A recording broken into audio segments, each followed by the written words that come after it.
Welcome to tonight's edition of the Deck Talk Podcast. We have another awesome episode lined up for you for tonight, but first we have to talk about the sponsor for tonight's episode, Cornfield Fishing Gear. Electronic mounts you can trust, rock solid, engineered, safe, and secure, giving you a peace of mind, knowing you can focus more on fishing and less about the security of your investment. Whether you're running single or dual units from the console to the bow, they have the brackets that will suit your fishing style. Fully adjustable mounts made, produced, and manufactured right here in the USA. For more information on Cornfield Fishing Gear, contact us on our Deck Talk Podcast website at www.decktalkpodcast.com or contact Cornfield Fishing Gear on their website at www.cornfieldfishinggear.com. Guys, we have another killer episode lined up for you for tonight. Now, our guest joining the show tonight, well, the roots run really deep, guys. He is the son of Bassmaster Classic champion Chris Lane and the nephew of Red Crest champion Bobby Lane. But this young man is etching his own path in the roots of professional bass fishing. And that's right, I did say roots because the roots run thick in the Lane family, and Cal is carrying on that family tradition. Guys, joining the show tonight is Power Pole Pro Cal Lane. So let's get right into this week's edition of the Deck Talk Podcast. What's up, guys? Welcome back to another episode of Deck Talk Podcast, and we've got one hammer coming on tonight, and it's just not just with him; it's with his whole family. Are nothing but studs of fishermen. And we're going to get into what is it like being the Lane in the Lane family. And we're going to see what kind of style of fishing that this man loves to do. And if we have any idea from what his dad and uncle said on this podcast, I think we know what it is. Now, Norman, what do you think, brother? That's right, Colin. We're excited about this episode, and this has been a long time coming, man. We had him set up for a few months ago, or actually about half a year ago now, and our schedules kind of got twisted. But we finally locked this dude on to come on. But we're excited about this, man, and I'm just excited about hearing Cal's backstory and hearing about his career and the future that this man has on tour. Because I tell you what, Colin, it looks bright, man. It really looks bright, Cal. So guys, man. Again, this is the episode we've been looking for, and Kyle, I know it. I'm trying to say Cal, but Norman told me, Cal, that it sounds like I'm saying Kyle. I promise you, I'm not saying Kyle. But all good. That's a deep Southern accent. So, but Kyle, thanks for coming on, and man, let's talk some fishing, and I want to talk about like your career so far and your goals and stuff that you have planned out for next 5 years, 10 years, or however long that you have your goals set out. And but thank you again for coming on, man. And man, again, like what Norman said, it's an episode that we've been looking forward to. We had your dad on, and then we've had your uncle on, but your uncle actually went out fishing. Well, I think your dad was out in the boat too while we were on too. But you may have a better chance of catching a fish than what they did. They didn't catch a fish while they were on. How did you get into fishing? I mean, everybody knows the family. I mean, even not just your dad and not just your uncle. I mean, fishing runs deep into that, the Lane family with your grandfather and all that. So how did you get into fishing? Yeah, well, first of all, I'm excited to be on, and I'm glad we finally got this planned out like y'all had said. Yeah. Probably what got me, of course, I was brought up into it and had been fishing the whole life, since I was no telling how young I was first time I was in a bass boat. You was probably born with the fishing rod. too young to remember for sure. But I think what really got me the drive for, necessarily tournament fishing, because I think there's a big difference in, fun fishing and, wanting to do it your whole life. Yeah. And I think what really got me into that was probably the Wildcat tournaments that we have here on Lake Gunnersville. And I fished, several with my dad, and that really got me into it. And then when I was able to turn 16 and drive myself there, that was all I thought about when I was in school or football practice. I mean, I couldn't wait Thursday afternoon to get out and go fishing. And I had a Little John boat, and I ate it up, man. I loved it. I'll never forget those days. Yeah. Now, to me, and I was right there. I mean, I never done tournament fishing that young. I mean, I grew up in Nashville, fished Old Hickory Lake and Percy Priest, and so I was more of like growing up. I had my dad that would take me out all the time. I'd go out in a boat with my granddaddy, and but I got into tournament fishing later in life. But what was it for you when you got into or that first tournament fishing? I mean, because for me, that first tournament, what really hooked me really was not the fishing.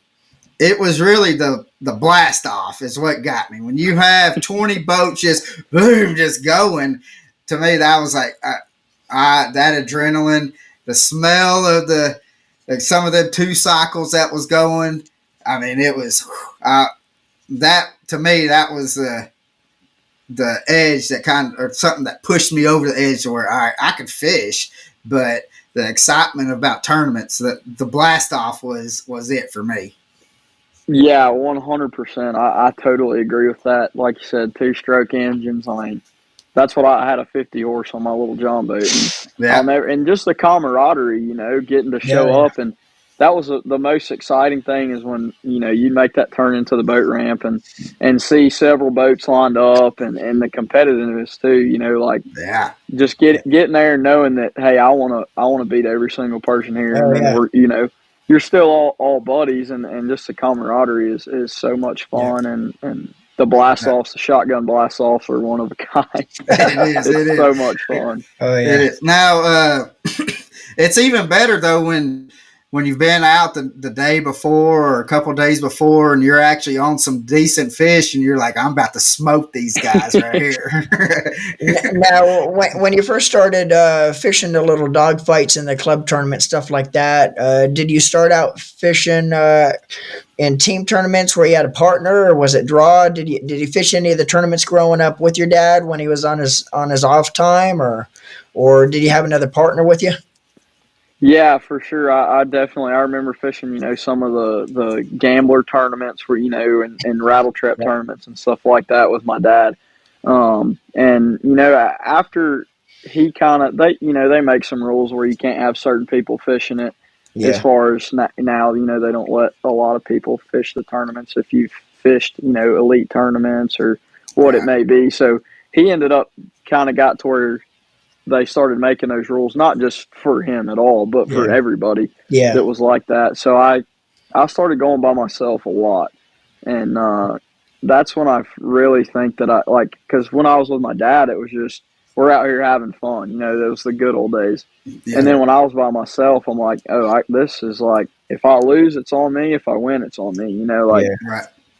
This is, I got to figure out how to handle this. And just the adrenaline rush you get, like, I can remember the adrenaline that I had in those tournaments is probably more so than I have in a tournament now. And even when I come back to that and come back home and fish those tournaments, that adrenaline is unmatched. That you have pulling up to those tournaments, because a lot of the times you're fishing against the best guys on the lake, and it's really cool, and my brother has gotten to the age where he started to really like to fish. Oh yeah, and now me and him fish every one together, so it's pretty cool. That's awesome. Yeah, I mean cool. that just making that lane family fishing is just getting deeper and deeper. Now, I was gonna ask too. Now your family was originally from Lakeland, Florida. Now Bobby still calls Lakeland home. Your grandpa still calls Lakeland home. Now, did you when Chris relocated to Gunnersville to Alabama, were you born yet, or do you remember anything? Did you live in Florida before you guys moved to Gunnersville, or were you always in Gunnersville, and that's about all you remember growing up is Gunnersville? Because I'm sure you fished a lot of Florida lakes too, being that Bobby's still down there and resides down there. But do you remember anything about living in Florida, or were you always in Gunnersville when your dad made the move? I remember a little bit. I was in the second grade when we moved here, so as far as fishing goes, I don't really remember much at I all got in you. Florida. Yeah. Everything I know from fishing standpoint would be on Gunnersville I growing up Right. here. Yeah. So with you fishing Gunnersville, then that kind of ties into what my next question is your dad and your uncle both said that if they could fish anything, they want to fish with a frog or they want to be punching something. Does that have the same ties with you? It does, but it started to change. About 3 years ago, yeah, that 100%. That's all I would, that top water and punching Yeah. and in the grass would, and I still love that to this day. But I'll be on. I'll be honest. I've kind of gotten into the shaking the minnow Yeah. and the forward facing sonar game really because Yeah. you have to learn to Yeah. like it. You have to learn to love it now, or you're gonna get Yeah. you're Oh, gonna you're get gonna get bored. past it. Yeah. I was just gonna say, I know if you want to compete on tour and compete, you almost have to nowadays be so versatile to be able to do both. Correct, Yeah. correct. So that's really fun to me now. And at first I hated it. I despised it. I didn't want to do it one bit. I really Yeah. didn't. But I really have started to enjoy it and learn how to really utilize that. Yeah. Yeah, and I think a lot of people that are so-called haters of the forward-facing sonar, one, they've never been on a boat that has it, or and so they've never been able to use it and utilize what it can do because they think you put it on the boat and then 5 pounders are just going to be jumping in your boat, and which all of us know that that ain't happening. Yeah. Correct. And and how I like to explain, and you can correct and kind of go off or whatever direction you want to go with it. But the forward facing sonar for me, I mean, I love it for the fact of it's not saying I'm catching more fish or whatever. I've been able to learn their habits a whole lot better than what we did prior to because you're able to see live what these fish are doing, how they're reacting. Because most of the time I just look and I'll see, all right, there's a fish over here, and I'm not looking at it anymore. Yeah. And so, but even on a tough day, I'm able to throw out to that fish and see, all right, they're following it, but they're not coming after it. Maybe I need to change colors. It does help you with learning that something's not right with the bait. If you got to change colors or if you have to change baits, it does help with that. That's about, for me, it's more about learning their habits than really catching more fish. Yeah. And I believe forward facing sonar is actually the best learning tool that has been ever invented in our industry because think about this for a minute. You're going down the bank. How many people before forward facing sonar came along just going down the bank casting or flipping at what you could see? Well, now people's going down the bank focusing on what's on the shore that they could see, but they look down on their forward facing sonar. There's fish straight out in front of them. There's fish out off on the other side, the water side of the boat. We never knew those fish were there before forward facing sonar. So prior to that, you're just flipping with what you could see and missing everything that's all around you. But we never knew there was fish on the other side of the boat, because we're just focusing on one thing because you can't see. But now with that technology, it's teaching us things that we would have never knew without it. Yeah, 100%. It definitely shows you the nature of what the fish are doing, and really, it opens up a whole new, I think, area of fish that have never been touched ever. Yeah. You know, there's so many fish that never go to the bank. Yeah, and exactly. People never knew that. So it's opening up a lot of opportunities. I do think, you know, at the beginning I was definitely a hater of forward facing sonar. Right. I didn't like it. But now I do. You know, I'm definitely more in favor than not in favor of it. I think that they're working on stuff, you know, now to limit it, which I think is good. But also, I do not think that it should be eliminated at all, because I think it's just a tool, like you said, that helps you learn a lot about fish's behavior. Yeah, exactly. And that was going to be a question I was wanting to ask you, because you're in that MLF Toyota series and stuff like that. I mean, your next step is going to be the BPT. And with what is your opinions? And I mean, you may not even want to give your opinion. I mean, but what do you think about how the BPT has limited to one period? Do you think that's going to kind of help level the playing field out? But I mean, is it really going to affect that much in those tournaments? I think that there will be a major difference in, you know, necessarily the point standings, I guess you could say. Right. I think that it'll change. I think there's a lot of people that are really, really good with it, and they're really, really good without it. Yeah. I think there's a lot of guys that can do both. But I also think that there's, just like, you know, there's so many guys that are really good without it, you know, and they're not getting to show that, you know, because they're getting beat by guys that are really, really good with it. Yeah. So I think that, you know, it'll even everything out a little bit more.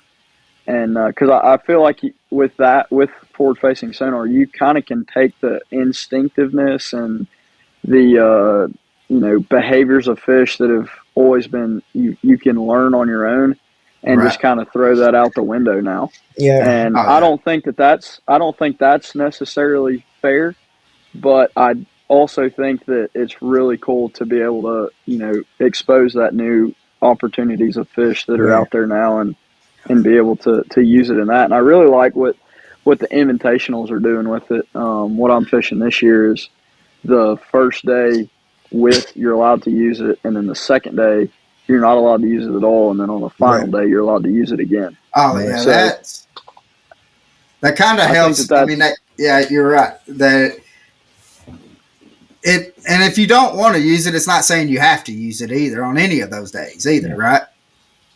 Yeah, correct. So if you don't want to use it, you don't have to use it at all. But I feel like, as far as the, you know, most level playing field, I feel like if you have a full day with it, that you're allowed to use it, and then a full day without it, then the cut is made on that at the end of the second day, you know, where everybody's had a completely equal time, and then on the final day you're allowed to use it again if you want to, you know. So are you going to have to take that transducer off your boat on the days that you can't?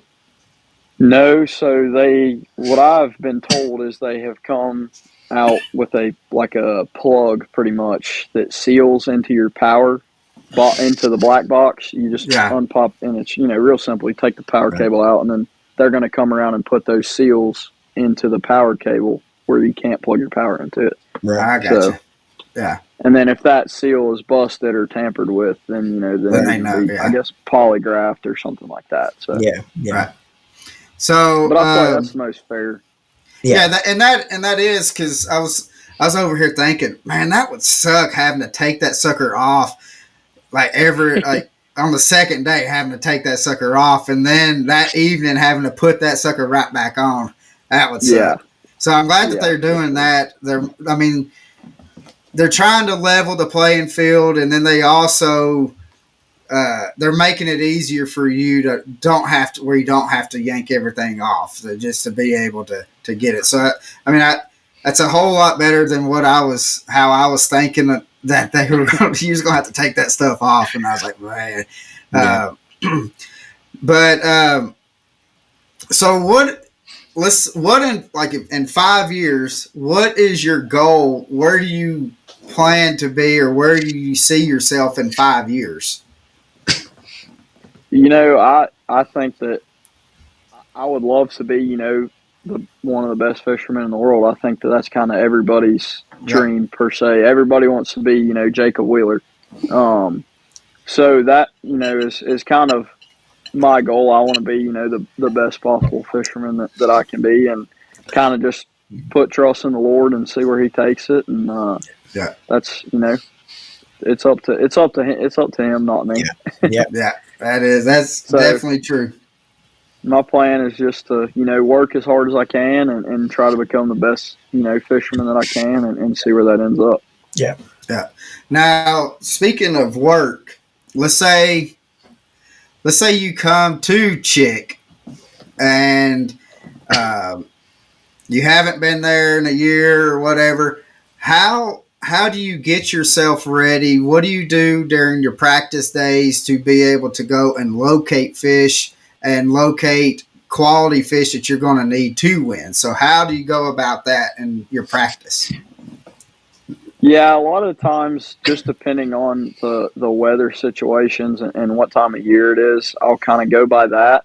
And usually I like to start fishing places that if I've been to that lake before, I want to fish something I've never forget about all the areas that I've ever, caught fish there before or whatnot, and try to relearn the lake. And then, later on in practice, if what I'm trying to do is not working out well, then I'll kind of resort back to some of that stuff and run some of those same areas and just try to put a game plan together.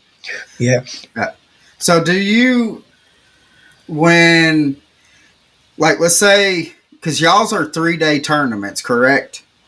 Correct. So let's say day one, you've got a 20-pound bag, but for the past 45 minutes to an hour, you're catching fish, but there's still that same quality, the same cookie cutter size of what you got in. Do you keep on trying to fish for those fish, or do you like, all right, I need to save these for the next 2 days? Yeah. And do you make a move then, or do you try to make an upgrade from the fish that you have? Yeah. How long does it take you to make that decision whether you want to stay and keep fishing, knowing you're only culling ounces, or leave those for the next day and go try to find something else potentially for the next day? Right. Yeah, I think it depends mostly on what it's going to take or what the ideal weight is going to be for that event. If it's somewhere like Guntersville, and you have 20 pounds, you better keep hammering. Because 20 pounds ain't gonna do you real well. But if I feel comfortable, and I say that saying top 10 would be, if I think that I'll be somewhere in that top 10, then I usually back off pretty quick. I mean, once I hit that weight, I'll in the tournament I'll cut my hook and shake fish off or start running new areas. And knowing you could probably use 5 of them fish you're cutting and culling ounces the next day. Correct. Yeah, because that's something that I've always wanted to ask a pro angler and stuff, like when do you make that decision? Because I know I've been in tournaments and stuff. I've never, all the ones that, like the tournaments that I've never fished a 3-day tournament. So I've never had to worry about burning up a school of fish. Running out of fish. Right. And so I've always wanted to ask somebody, like, how do you know? I mean, because I'm over here thinking, as we talk to people and talk to yourself, and I'm like, all right, so how do they know? All right, I need to chill out on this school right here, or the last day I'm not going to have anything. So, no, and I take that back. I don't think I've ever cut my hook in a tournament, but it sounded good though. I have shaken fish off in a tournament. Whether if you're throwing topwater like a frog or flipping, and you see the actual fish, and that's a 3.5 pounder, that's not going to do me any good, then I will kind of try to shake it off, but right. I don't think I've ever cut my hook in a tournament. Now, when you're practicing and pre-fishing and stuff, are you the type of angler that that you're going to get that bite? Or do you want to shake them off, or are you wanting to get at least a fish or two in the boat to where you kind of can know, all right, this is what's right here? Yeah, I think it depends on, what you're doing necessarily. If you're like punching or flipping, and it also depends on what, how that lake's fishing and how many bites, you have an idea of that you're going to get a day. And like if I'm punching and I know that it's a really tough tournament, for instance, I fished Santee Cooper this year, and super tough.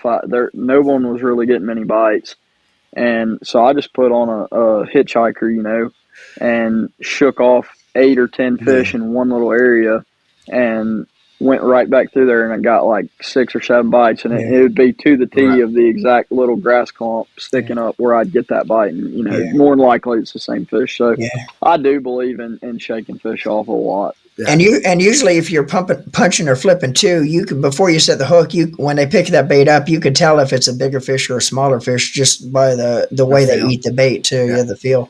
Correct, for sure. So another question that I have to ask you, and because I know you're going to give the honest answer, because I know your dad and your uncle, and guys, if you don't know, his dad is Chris, and his uncle is Bobby Lane. We might as well throw Arnie into that mix too, because Arnie could sit right there with all 4 of them. But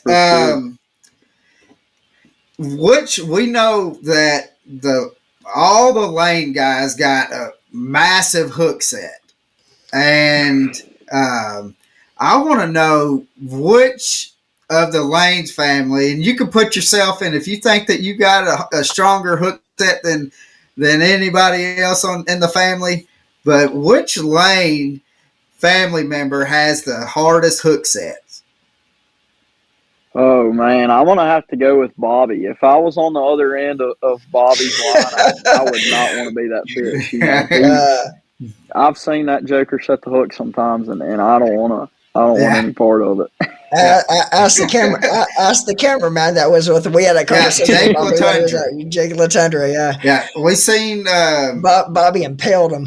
Yeah, we talked to Jake Latundra, which, guys, if you don't know, Jake works for Bass, and he's the camera guy for the Elites. But he does a lot of other tournaments and stuff. I know that he does the Opens. I don't know if he does any of the MLF tournaments or not, but he's been fortunate to be on the boat with Bobby, and he said, I was getting the shot I had to get, and he said I was right in the middle of, I was in the line of fire, and he said he had the camera right down. And he said I watched Bobby pitch that 1.5 ounce tungsten into the grass, and he flipped it. Next thing you know, he hook sets it and misses, and that thing comes, and he's holding the camera, and he says it hits him like on the right side in his ribs, and it ended up Bobby had to pull that tungsten weight out of his skin because it went in like a bullet. And he said, we asked Bobby when he was on, and he says, man, that was the most terrifying thing I have ever seen on a boat. He said, I've never seen. He said, I thought if you wouldn't have known any better, you would have thought he was shot. But Jake just kept on filming. So, but I had to ask you because I knew that, you'd give the honest answer, because we know that, even your dad, he's got a massive hook set in himself. And he's not far behind Bobby at all. He's right there with him. For sure. all us Florida boys have them hard hook sets when you're flipping those 1 ounce weights or 1.5 ounce weights through those mats and the Kissimmee grass and the bulrush. You're getting me amped up right now. I want to go grab my flipping stick. So For sure. Uh,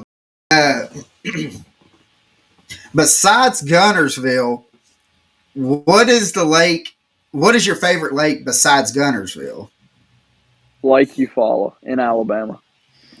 And so, hey Norman, he's having to go where that Florida gene is coming out. He's fishing with gators down there, and so so yeah. What's your least favorite lake that you've ever went to with the Toyota Series or one of the bigger events, one of the pro events? What's your least favorite that you've been to? Ooh, probably Smith Lake or Lake of the Ozarks. I'm not a Really? big Clearwater, deep, rocky type of guy. yeah. I need to be better. That's one thing that I really am planning on working on this off season is getting better at fishing lakes like that. What lake or impoundment or river system or whatever do you wish that the tour would take you to that you haven't fished yet, that you wish they would schedule?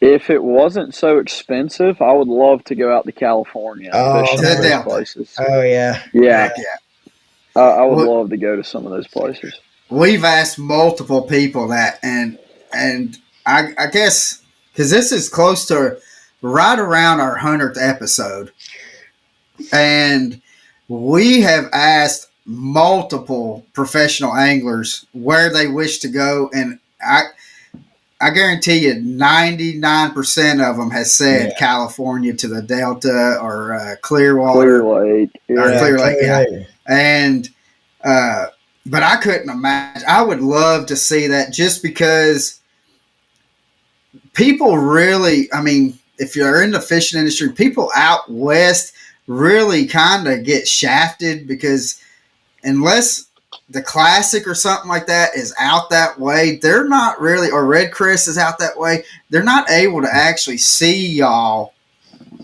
break down a body of water and see, because I'm not saying that every fish that y'all catch are massive fish, but the quality fish that y'all catch is, by far shows, and like how many fish y'all catch by far shows the reason why y'all are where y'all are at. And to be able to go and see how y'all would break down the Delta and stuff like that, I think would be phenomenal, especially with them big old giants that are down there. So especially somebody that loves throwing a big old glide bait or something like that down, they could tear them up. It'd be a cool place for sure. Yeah. So, did kind of off the question about fishing, or it's not about off fishing, but off about your fishing career and stuff. When the hurricane came through North Carolina, September 27th, I believe. And with us being on Chickamauga, and guys, if you don't know, it goes from like Watts Bar, Chickamauga, Nickajack, Gunnersville. About maybe a week and a half to 2 weeks after that, we started seeing all that flood water come down. And our main river channels on Chick and on Nickajack, it was like chocolate milk. You could not see nothing. 2 inches into water, you were done. You drop a white spinnerbait 2 inches down and it would disappear. Yeah. And we seen on Chick to where like there was nobody, and still till today, the water is not back normal. It still has that chocolate milk look to it. Did y'all see that as well after that? Yeah, there was a little bit, but Gunnersville's crystal clean right now, and it cleaned up very, very fast. And there's so much grass in this lake. Yes, it filters. It filters it so fast. It definitely got dingier, but I wouldn't say that it was rolling mud, by any means. Right. Now, do y'all have issues like TWRA?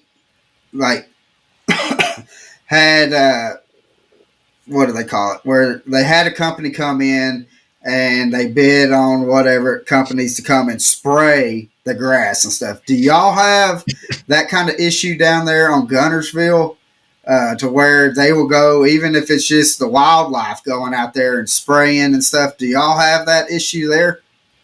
Not anymore. They do a little bit of residential spraying around some boathouses, Right. but other than that, they don't mess with the stuff on the main river or stuff that's not affecting any type of homeowners. Yeah. Right.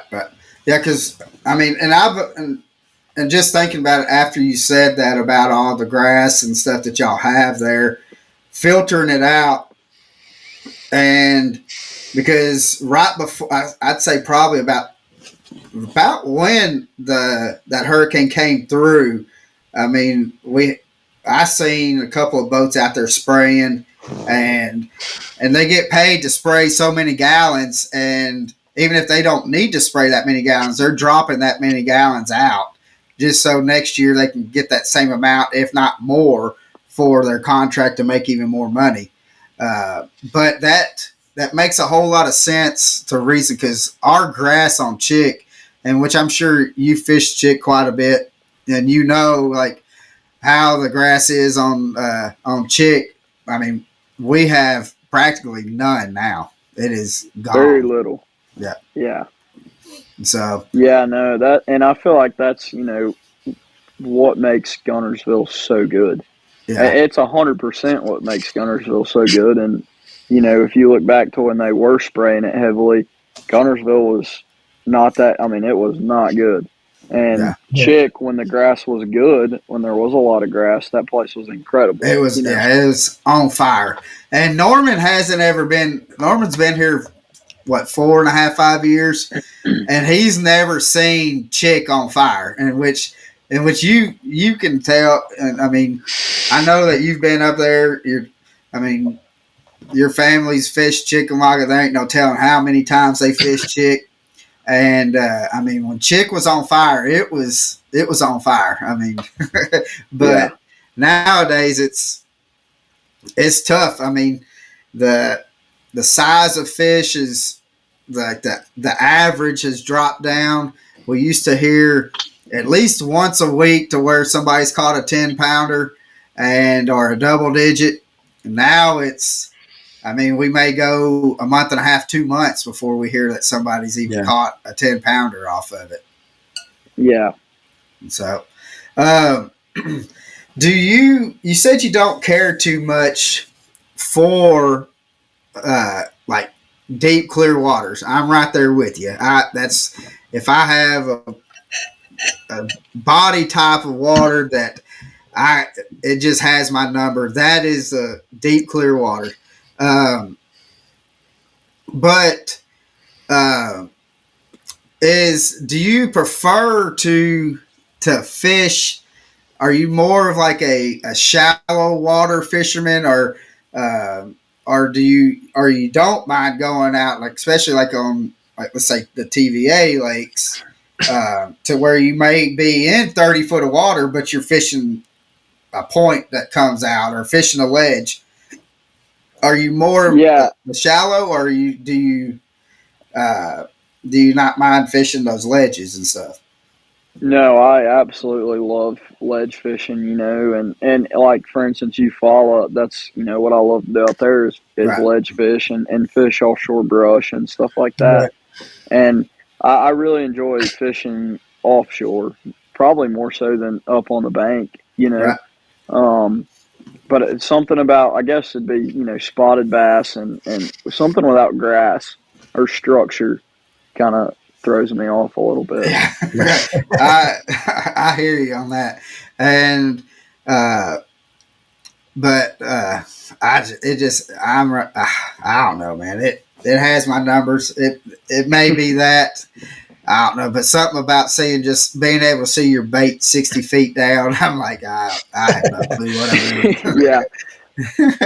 So, is there a bait that one of your sponsors, or maybe not even a sponsor, that is coming out, maybe that was at ICAST or something like that you could talk about, because I know some of the stuff you may not be able to talk about because just the regular fishermen may not be able to get their hands on it right now or whatever. But is there a bait that you're looking forward to being able to utilize here this next year? Probably the only one that I really would know of is I know Strike King came out with a new 10XD, and I really love throwing a 10XD, and they came out with a 10XD Elite, and I'm not exactly sure what all that entails, but I am excited to, get my hands on those and try those out for sure. Yeah. Is that the 10XD, it's more of a slender 10XD though, isn't it? A big fat wobble. I know, but I think it's slender. It's slender than what the older ones are. Oh, the new one. If I'm thinking correctly. I think the new one. I think it might be, and they came out with a lot of new colors and right. Too. Yeah. So that's my wintertime bait is those throwing them big old crankbaits. But it's fun. Yeah, a lot of people don't. I think during the wintertime they misuse them during the wintertime because they think that everything's got to slow down so slow, and I'm like, I burn that sucker back. I burn it. But I also want to talk about Power Pole. Because they're a little sponsor for you. I mean, it's not like you got your truck or your boat wrapped all in it, but I do want to talk about Power Pole. I mean, because with Power Pole, I mean, you really have they're saying is total boat control, and within the past 2 years, or I think it's been maybe a year and a half or so, that they brought that Ghost out. You now really have full total boat control with Power Pole. Just sticking with that company, you have full total boat control. Yeah, 100%. I mean, when they dropped the Power Pole move, I got to use it a decent amount before it came out and run, testing them and stuff like that. And I knew from the very beginning when I first put my foot on the very first prototype one that I was able to get a hold of. It was the deal, Right. And I think what really made me certain of that was to know how long that it had been in the works. I saw pictures of the very first one they created, and it was 8 years before they dropped the move. So it had been in the works for, probably more than 8 years. They had already had, that one built 8 years before they dropped it. So that's the biggest thing. And I think a lot of times people rush things and come out with stuff that, has lots of issues, and it takes a year to, get through the kinks. And when that thing came out, I ran it all this year and put it through way more than I should have, and that thing, held up, ran like a charm, never had any issues with it, and I honestly feel like I caught a lot more fish because of it and how quiet it was. And that's with all their products. I mean, they're the Power Poles, the Charge, the trolling motor. I mean, everything that they have performs flawless, and I think that they're one of the top companies, if not the top company in the fishing industry for sure, as far as their customer service and dealing with them, and the reliability of their products. They're one incredible company, and I'm very fortunate to be a part of it for sure. Yeah, and I'll add one more thing too that you just said about their customer service. Of course, I've been with Power Pole now for just about 20 years, and I've known Greg, Brian, a lot of the crew there for a long time. But as big as they have gotten, and they're a big company now, and I remember when Power Pole first started 25 years ago or whatever it was, but they still to this day, when you call them, you're still treated like you're not a number to them. You call a lot of big companies out there today, and I'm not going to name names. We don't want to go into that, but you call a lot of big companies and you're a number to them. They try to get get you on their text service. They try to get you on and off as fast as they can to go on to the next caller. But it's not like that with PowerPole. If you have an issue, you call them. You're not a number to them. You're like family when you call them, because it is a more family-oriented company. And they've got big, but they still keep that family atmosphere to their customers when you call them. Now, I've seen them, too, where you had an issue, and they just go ahead and send you a part out. It might not even be under warranty. That's the type of people and customer and company that is. And that's a company that I want to have on my boat, somebody I could rely on, but they also treat you like an individual and not a number when you do have something that you need from them. Yeah. For sure. 100%. Yeah. Now, you did talk about the charge, and I do want to kind of hit on that because a lot of people may not know exactly what that charge is, and how valuable that it is for especially a tournament angler to be able to know that your batteries at all times are constantly, or that they're, that as soon as you turn that switch, it's going to crank up that big motor. Yeah. That if you're out there fishing for 12 hours, you're not having to worry about your trolling motor batteries going down. So can you kind of explain a little bit about and how, because there's an app also, correct me if I'm wrong, that you can check to see your battery levels and stuff on that. Am I right? Correct. Yeah, I think the most simple way to put it into terms would be, what it kind of does is it makes all of your batteries one, in a sense, and can combine all of that power as one. And like you said, it charges your batteries while you're on the run at all times. It's not just most chargers and alternators from your motor charge solely your cranking batteries. Right. When you're running that big motor, it's charging all your trolling motor batteries as well as your cranking batteries. And so, for instance, if your cranking battery were to go dead or you were to have an issue with it, you can go on that app and transfer the power from a 36-volt lithium to a 12-volt AGM cranking battery. You can transfer power into that battery so you can crank your motor to get in. So that's probably the simplest way I know how to explain it, is you're taking all that power and you can make it one if need be. Yeah. And I mean, and I've been out on the boat with Kyle, with somebody that may or may not be on this podcast with us. And we were about 12 miles away from the boat ramp on Nickajack and having to use the trolling motor to against current, I might add. Against current to get where we were trying to get to. and I looked at him, I said, it'd be nice if we would have had that charge on the boat, wouldn't it? For sure. So do you like smallmouth fishing? Yeah, I love it. They're so aggressive. I mean, I think people, I don't know how you couldn't like smallmouth fishing. Yeah, it's super fun. As far as tournament fishing, it can be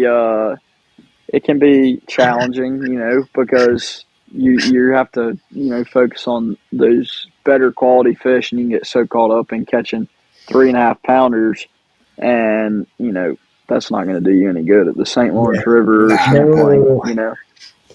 Yeah, you come back or even 4 15 pounds. Yeah, come back with 15 pounds, and you're gonna be just packing your stuff up, going back home. Exactly. So, but no, I love small. It's incredible. The sceneries up there, up north, are incredible, and the ones that are down here, fight a lot harder. The Tennessee River smallmouth, they're super fun to catch when you can get on them. Yeah. Now, so have you ever fished Dale Hollow? Yeah, I fished a little bit. I fished the Toyota Series there way back. I mean, it was several years ago, but before forward-facing sonar and all that. But yeah, that place is incredible. Yeah. So I told Norman that we got to get up there. We got one of our sponsors and good friends. He's like, you need to get up there and at the end of March, early April, when he said them you can just take a spook all day or something topwater all day and just melee some monster smallies, and I'm like, that's what I'm talking about. Heck yeah, for sure. What is there a tournament this year that you're kind of looking forward to that you're like, all right, I think just from maybe fishing history or maybe that the lake fish is similar to how you love to fish? Is there a lake that you're going to be fishing this year that we can be watching for you and be like, all right, it's that time now? Yeah, there's a Toyota series on Guntersville that I'm pretty fired up about. That one was kind of slid in the pocket right there. Pretty fired up about that, and then besides that, there's one on Pickwick too that I'm pretty excited about as well. Tennessee River, I'm excited about that one. So I take it you like some river fishing then? Oh yeah, love it. Was there much of an adjustment for you with growing up on Guntersville and again fishing a river system? Was there much of a learning curve that you had to pick up for yourself when you went and started fishing these big tournaments, and maybe you went to a highland reservoir or something that does not have the river system coming through? Was there much of a learning curve that you had to go through? Yeah, I mean, for sure, but there definitely was that.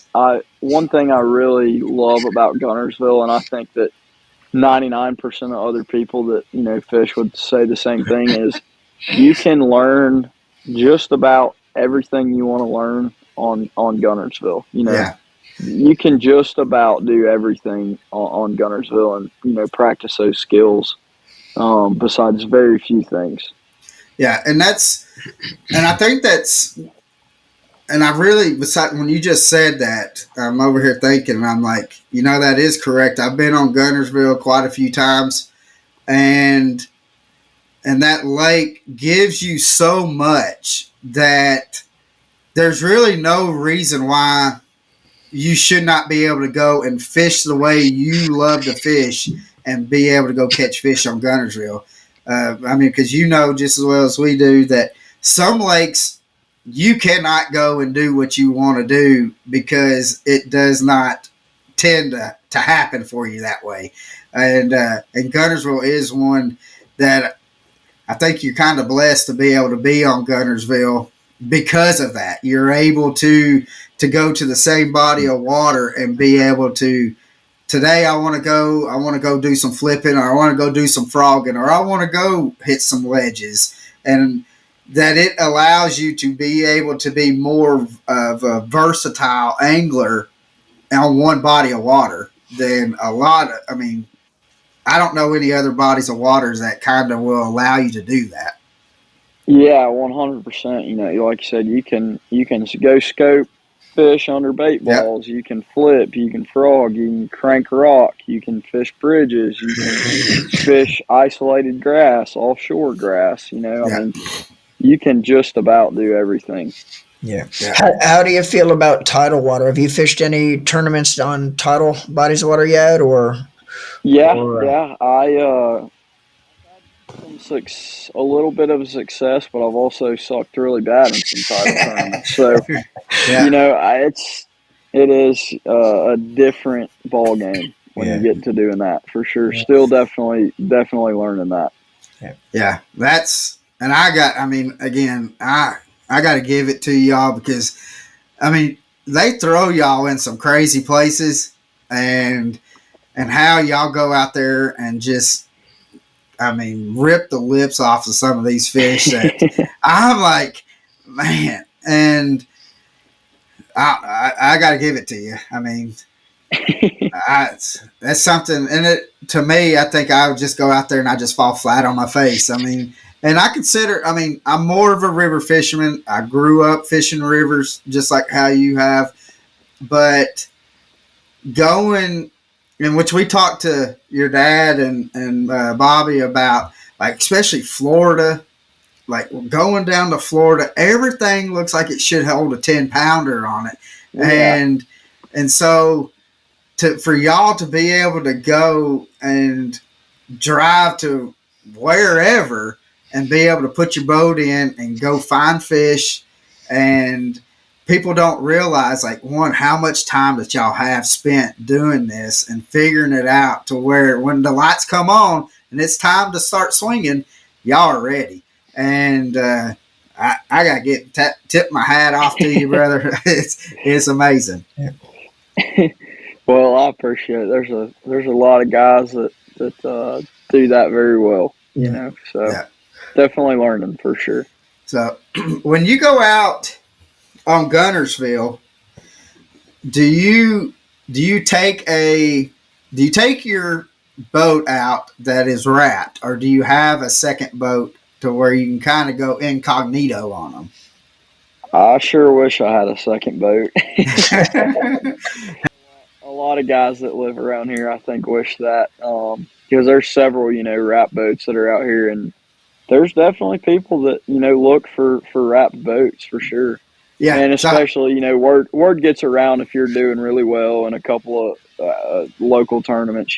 People know that you're catching them, and people look for that. Not saying that that's me, but there's definitely people that look for guys that have wrapped boats. And how often is it that you hear a boat coming? And Norman and I, we've talked about this because we think it'd be funny if they put brake lights on the back of a boat.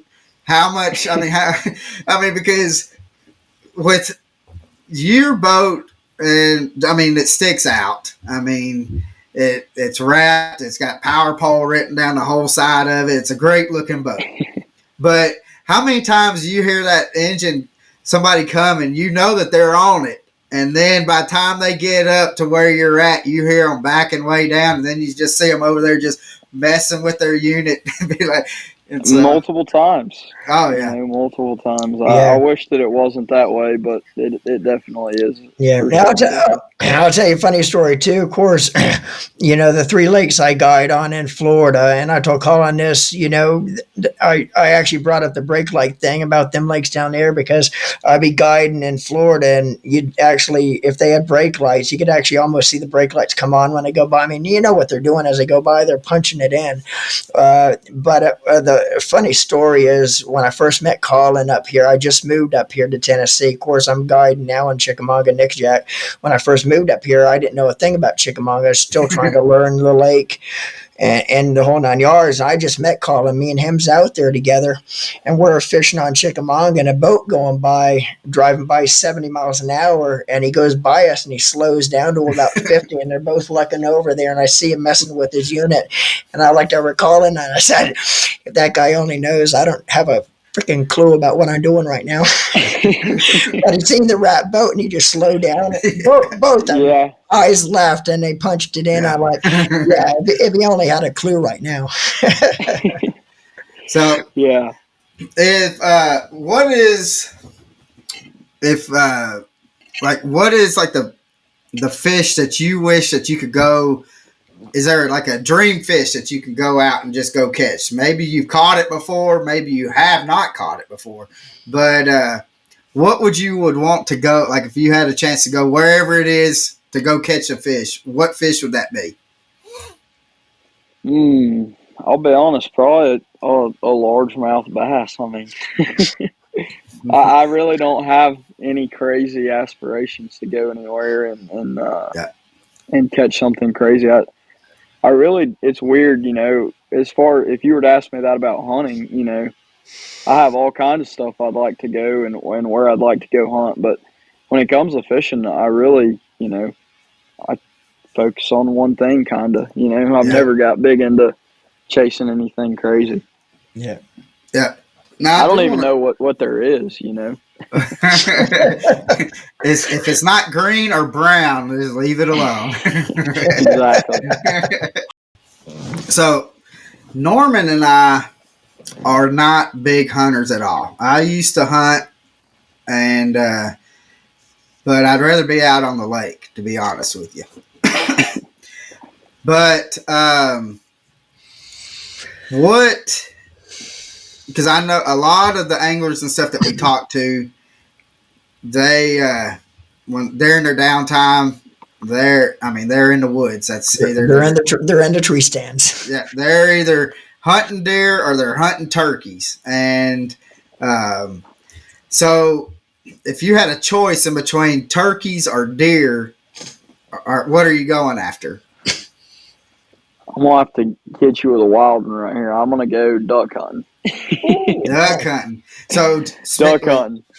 With you talking about duck hunting, so do you happen to have any bands? I have killed 2. Yeah. Then and a lot of people, unless you duck hunt, you really don't know what that is. But they'll put bands around the feet of the ducks, and so they can track where they're going and how they migrate and stuff. And the only way I know about it is when my grandfather passed away. He was an avid duck hunter, and so in his hands he had maybe like 8 or 9, maybe 10. I don't know. He had a little leather strip that he had his bands and stuff on, so they put it in his hands after when he passed away. So that's incredible. Yeah. What so where would you want to go? And if you had a hunt, where would you want to go?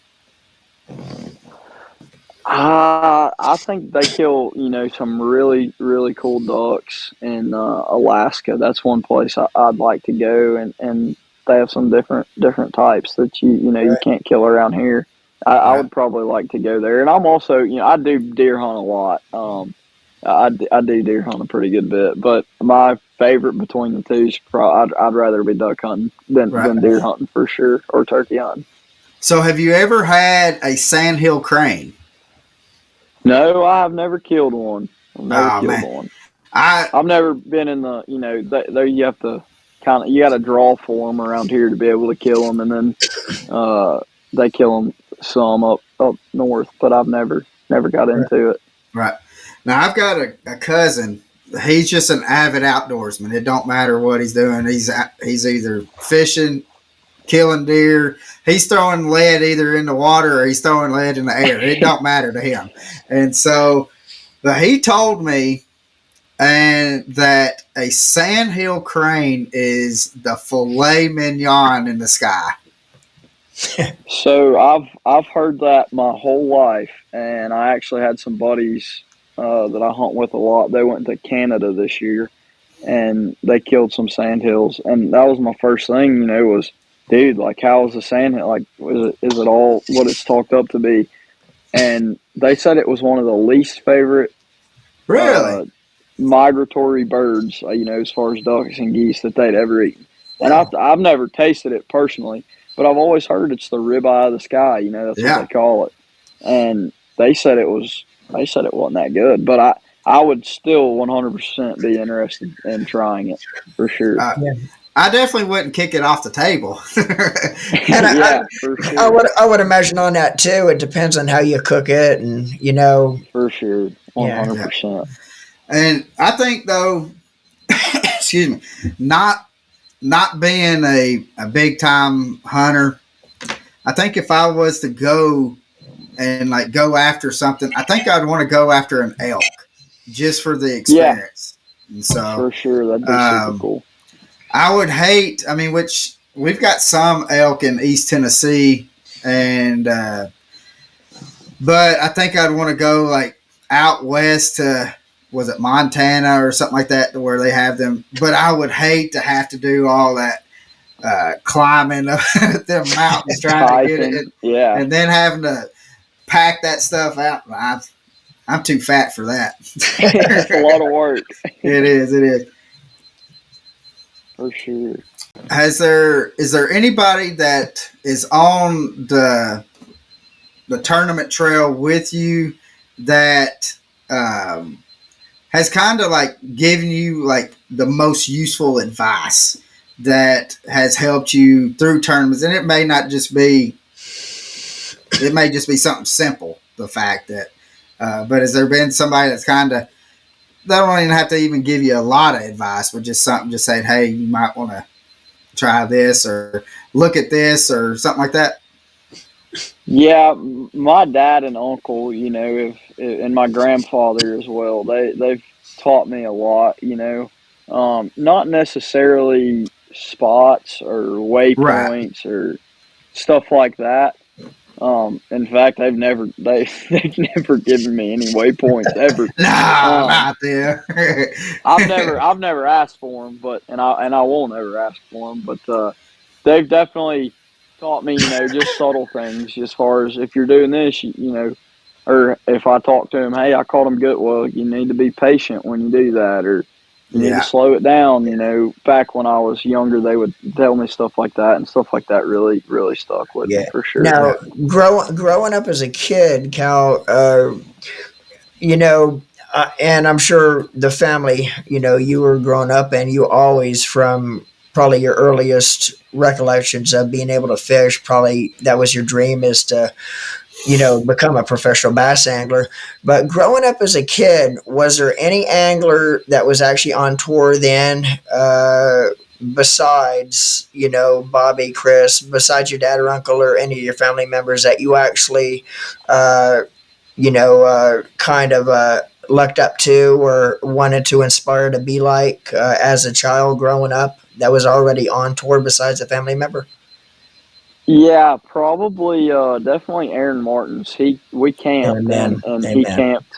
He camped a lot with, like, we all a lot of the anglers would stay in the same Yeah. campgrounds, and Right. him and my dad were good buddies, and Yeah. we would always, our families would eat dinner together, and I just caught glimpses of how he prepared for tournaments and how much he put the Yeah. effort into it and worked for that, and I always noticed that, and Yeah. that's definitely who Yeah. Yeah. I probably looked up to and aspired to be more like, just as far as his work Yeah. ethic and how he took care of, Yeah. his tackle, and how meticulous he was, and how Yeah. little certain things could make a big difference. And how he actually, and I've heard this story from other anglers, that's either been in the boat with him or, his competitors, but Aaron would actually take and sharpen every hook as soon as it comes out of the package, Yeah, which I thought was pretty cool. But that's the way he was. He was so meticulous about his equipment, and the little things like that. He made sure it was done, because you never know. You might get a hook out of a package that might be not as sharp as it should be. You never know. But Yeah. yeah, for that's how sure, he was really, really meticulous. for sure. So, I know you're going to be at Red Crest, but with at their expo and stuff like that. Do you go to? Do they have you go to like the classic as well with power Yeah, pole and stuff? if it's in a reasonable distance from here, then I always try to go, and I always go to ICAST, and Yeah, like if it's within a few hours a day of driving, then I usually will be there for sure. yeah. So I know we're looking forward to seeing you in March. Hate the fact that we're seeing you at the expo, because we know one of these days we're going to be we're going to be Yeah. filming you at the docks and right before blast off, and it's just a matter of time. We know we enjoy watching you fishing and following you and stuff, and uh, I mean we just have a love for the Lane family, and because they've always been nice and cordial to us, and I mean it. All we had to do is just make a phone call to any of y'all, and they're like, "Yep, we're coming. Just let me know." And so we try to keep good tabs on all of y'all, and we're rooting for them, or for all of y'all. And but we're going to be at Red Crest maybe 2 days. We'll actually, if you're going to be at the power pole booth, we'll definitely be coming by, swinging by, and filming with you for a minute. And maybe, I mean, I don't know. I mean, they may have something else that's kind of, who knows, they kind of pop things up on you to what they're bringing out. And for sure. But we'll definitely talk to you about something. I think last time we filmed with you, we talked about the ghost. The ghost. And so we may just go to the charge or the power poles itself, but we'll get in touch with you. And so maybe if you go to the Classic, we'll see you there as well. So yes, sir. Well, that sounds good. I really appreciate y'all having me on, and I look forward to it. So. Yeah, well, we do have one last question. We ask everybody that comes on, and we can't leave you out on it. So, Norman, take it away, brother. Yeah, man, Cal. Again, it's been a pleasure being able to sit down and just talk some fishing with you, man. But if you were to have one person on your boat and this person could be passed away or still with us, who would that person be that you want to fish with for the day, and why would you want to fish with them and have them on your boat?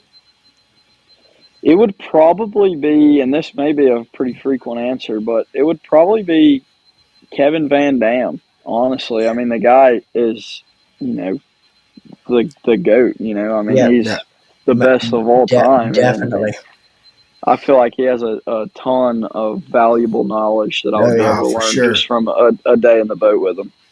Oh yeah, and you can't go wrong with that. I mean, one of the best, if not the best, anglers to ever hit the tournament trails, and I would just want to learn what he does with a jerk bait. Now that's all. That's all I want to know. What do you do with it? Sure. Exactly. So, but Kyle, thank you so much for coming on. We look forward to seeing you here in a couple months, and one of these days we're going to see you at the Red Crest and actually doing your job as hammering some fish away. And but thank you again, brother. Appreciate it. Same to y'all. Thank y'all. Yes, sir. No problem,